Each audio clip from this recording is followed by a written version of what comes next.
हम हमारे account equation continue कर रहे हैं और हम आज लास्ट क्वेश्चन करेंगे अकाउंट इक्वेशन का, क्वेश्चन नंबर 8 एनसीईआरटी का।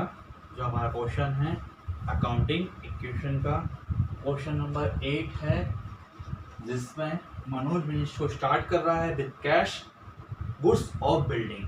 तो हम कैसे करते थे, ए यहाँ लिखेंगे और C+L हम यहाँ लिखते हैं। तो सबसे पहले मनोज जो स्टार्ट कर रहा है ट्रांजेक्शन नंबर फर्स्ट है, तो वो कर रहा है कैश से और स्टॉक से, और वो कर रहा है बिल्डिंग्स। ठीक, तो कैश की वैल्यू है 2,30,000, स्टॉक की वैल्यू है 1 लाख और बिल्डिंग की वैल्यू है 2 लाख। तो इस तरीके से हो गया हमारा 5,30,000।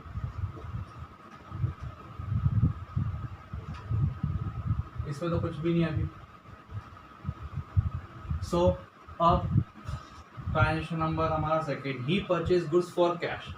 कैश में उसने गुड्स को परचेज किया, तो कैश में किया तो कैश कम हो जाएगी और स्टॉक उसका बढ़ जाएगा। कैश कम हुई और स्टॉक बढ़ गया, decrease in cash increase in stock.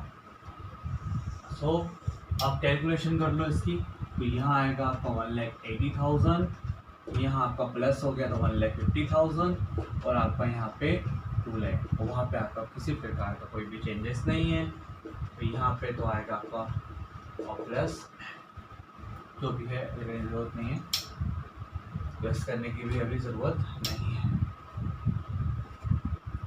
He sold goods costing, उस गुड्स को सोल्ड किया है कितने का, 35,000 का। कितने का गुड्स को उसने किया है, 35,000 का, तो 20 में, ठीक है। तो 15,000 रुपये का प्रॉफिट हुआ, तो कैश तो हमारे पास 35 ही आएगा ना। तो कैश हमारा कितना आएगा 35 और स्टॉक हमारा कितना हो जाएगा कम 20,000। कितने का प्रॉफिट हुआ हमको 15, तो वो यहाँ पे हमारा इंक्लूड हो जाएगा। तो 5,55,000 हमारा कैश यहाँ पे आएगा और हमारा कैश बढ़ गया तो 0,00522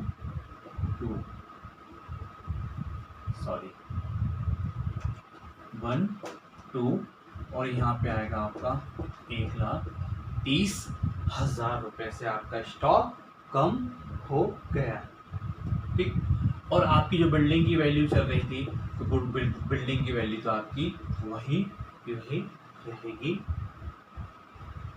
अब ही परचेज गुड्स फ्रॉम राहुल, अब उसने गुड्स परचेज किया है राहुल से 55,000। वो तो कैश में तो किया नहीं, और कितने का किया उसने 55,000 का, तो स्टॉक बढ़ जाएगा और यहाँ पे हमारा राहुल यानी कि क्रेडिटर्स बढ़ जाएंगे राहुल के नाम से। तो हम यहाँ लिख देंगे 55,000 रुपीज़ जो हमारे राहुल के नाम से बढ़ गए। कैश में तो कुछ हुआ नहीं, तो स्टॉक बढ़ गया, तो इंक्रीज हो गया स्टॉक। जैसे आपने गुड्स परचेस करोगे तो इंक्रीज हो गया, तो 1,85,000 आपका ये रहेगा। बिल्डिंग आपकी वही रहेगी 2 लाख की, और कैपिटल में आपका 1,55,000 और 55,000 आपके यहाँ पे, क्योंकि आपने क्या करा उसको परचेज किया राहुल से। फिर है he good sold to Varun costing 52 और 60,000 में और बेचा, तो 8 का आपको क्या हुआ प्रॉफिट हो गया। वरुण को बेचा, तो वरुण को बेचा यानी उधार, जिससे कैश में तो कुछ भी नहीं हुआ, लेकिन कॉस्ट तो आपकी 52 ही यहाँ से माइनस होगी। कॉस्ट कितनी माइनस होगी 52, और यहाँ पे जो वरुण है उसको हम नाम देंगे डेटर्स, या आप वरुण भी लिख सकते हैं। तो उसकी अमाउंट क्या आ जाएगी 60,000, 60 ने बेचा। अब चूंकि हमें प्रॉफिट हुआ 8 का, तो हम प्रॉफिट यहाँ पे ऐड प्लस कर देंगे। ओके, सॉल्व करते हैं इसको। सॉरी, यहाँ पे 45 है और यहाँ पे भी आपका 45 है, और जब हम यहाँ से 64553 पर 0 आएगा यहाँ पे और 55, ठीक है। अब यहाँ पे आपका आएगा 2,50,000। अब स्टॉक आपने बेचा तो इसको लेस करना है 0 0 0 और 3 और 3 और 1 और यहाँ पे आएगा आपका 2 लाख और यहाँ पे आपका 60, ठीक है। He paid cash to Rahul in full settlement. He paid cash to Rahul full settlement. हमको कैश, अब राहुल को कितना पेमेंट 55 का पेमेंट करना है और हम कितना पेमेंट कर रहे हैं उसको 53 का फुल सेटलमेंट में पेमेंट कर रहे हैं। तो हमें यहाँ पे कितने का प्रॉफिट हो गया 2,000 रुपये का और यहाँ पे हम इसको 0 हो जाएगा राहुल हमारा यहाँ पे 0 और ये हो जाएगा हमारा 5,55,000 और यहाँ पे तो आपका जो डेटर्स है नो प्रॉब्लम जितना था वही है 2 लाख हमारा बिल्डिंग पे नो इशू और हमारा 1,33,000 और कैश क्योंकि आपने पे किया है तो कैश आपका कम हो जाएगा। कैश हो जाएगा आपका 6 और आपका 1,62,000 आपका कैश हो जाएगा। सैलरी पेड, फिर आपने अगेन सैलरी पे कर दिया तो सैलरी पे करोगे तो आपका कैश फिर से कम हो जाएगा। कैश आपका डिक्रीज होगा जब भी आप सैलरी पे करोगे तो ये 20,000 रुपये आप कैश में से कम करोगे और वही 20,000 रुपये आप आपकी कैपिटल में से भी कम कर दोगे। तो यहाँ पे आपको दो चीज़ें का कैश भी कम करना है और कैपिटल सैलरी दे रहे हो तो आपका प्रॉफिट भी कम होगा। 0 0 0 2 4 1 यहाँ पे आपका आएगा 1,33,000 2,60,000 और यहाँ पे आएगा आपका 5,35,000 और यहाँ 0 चल रहा है। अब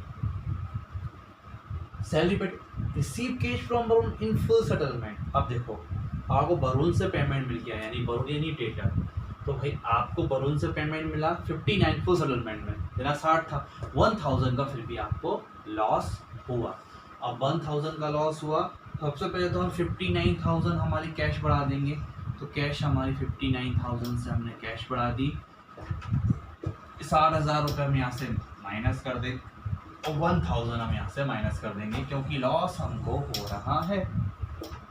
तो यहाँ पे आपका आंसर आएगा 5,34,000। ये तो आपका 0 चल रहा था और यहाँ पे आपका अब 0 हो जाएगा।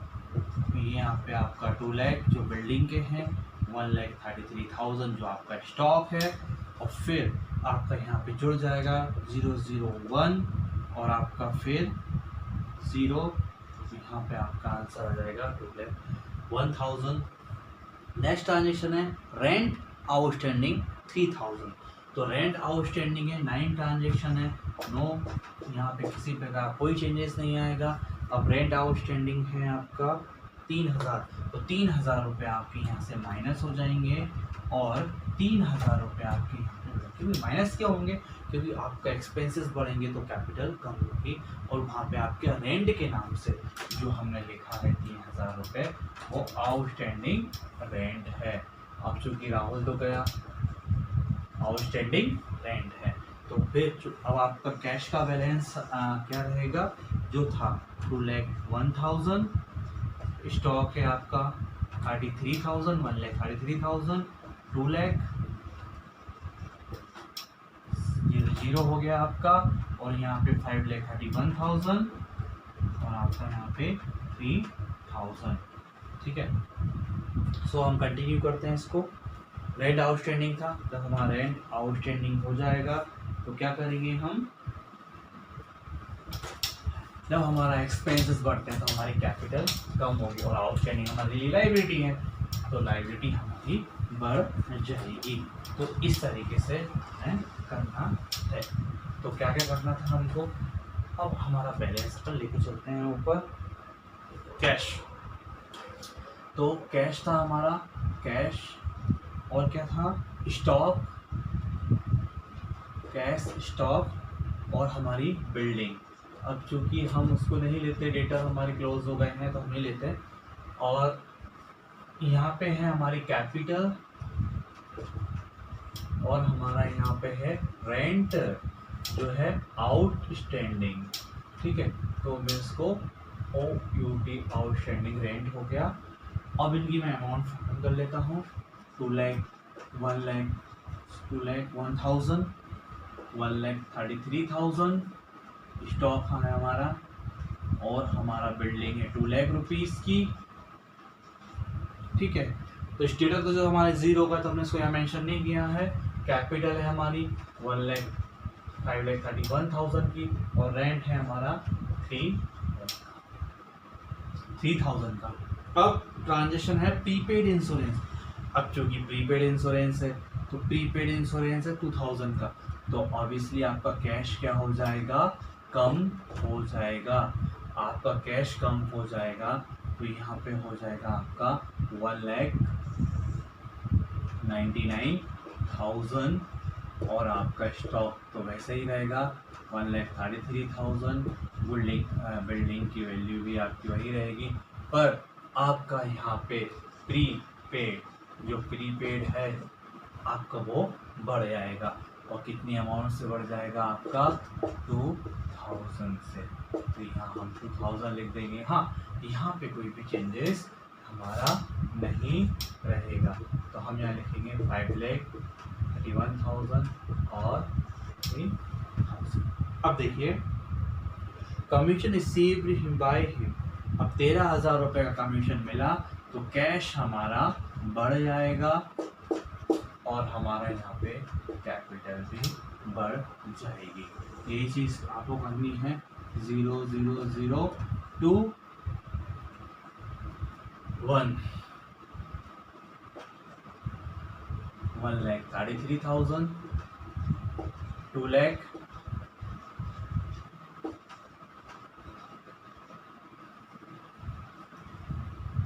2,000, और यहाँ पे भी आपका वही अमाउंट बढ़ गया है 0,0,0,4,5, और आपका यहाँ पे 3,000। ओके। अब amount withdrawn by him personal use. अब अमाउंट को विड्रॉ करा तो कैश आपका कम होगा, और आपकी कैपिटल भी क्या हो जाएगी, कम हो जाएगी। 20,000 रुपये से आपकी कैपिटल भी कम हो जाएगी, ठीक है। यहाँ कोई इफेक्ट नहीं रहेगा, ठीक है। यहाँ पे आपका ये कम हुआ है ना, कमीशन, हाँ विड्रॉ किया है ना, कि विड्रॉ किया तो कम ही हुआ है। 0,0,0,2 0,0,0,291, 1,33,000, 2 लाख, 2,000,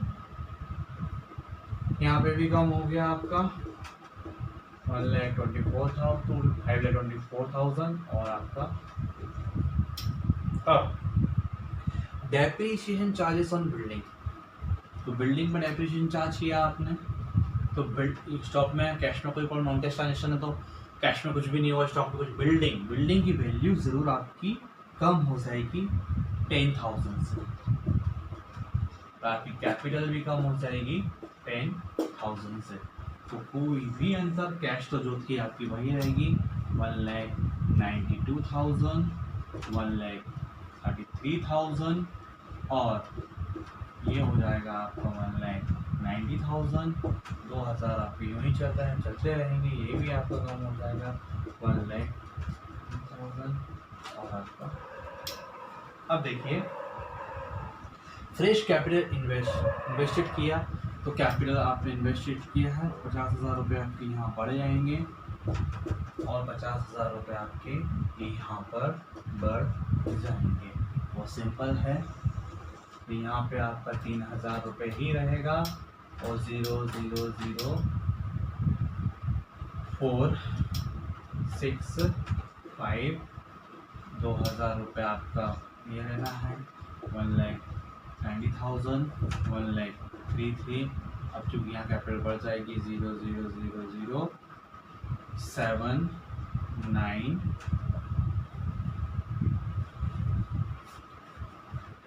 सॉरी 0,00242। अब परचेज गुड्स फ्रॉम राखी। अब राखी से आप गुड्स परचेज कर रहे हैं। हम राखी से क्या परचेज कर रहे हैं? हम गुड्स परचेज कर रहे हैं। तो इस केसेस में क्या करना है हमको देखते हैं। सो परचेज गुड्स फ्रॉम राखी, ठीक है। तो यहाँ पे हम राखी से 6,000 के गुड्स परचेज्ड कर रहे हैं। तो यहाँ पे तो कोई चेंजेस नहीं आएगा, स्टॉक 6,000 से बढ़ जाएगा। और यहाँ पे कोई चेंजेस नहीं आएगा, यहाँ पे कोई चेंजेस नहीं आएगा। राखी जो है वो क्रेडिटर्स में बढ़ जाएगी 6,000 से, ठीक है। अब आप इसको क्लोज कर लो। तो जो आपका आंसर आएगा वो फाइनल आंसर आएगा। तो आंसर क्या आएगा? 242। अब स्टॉक बढ़ गया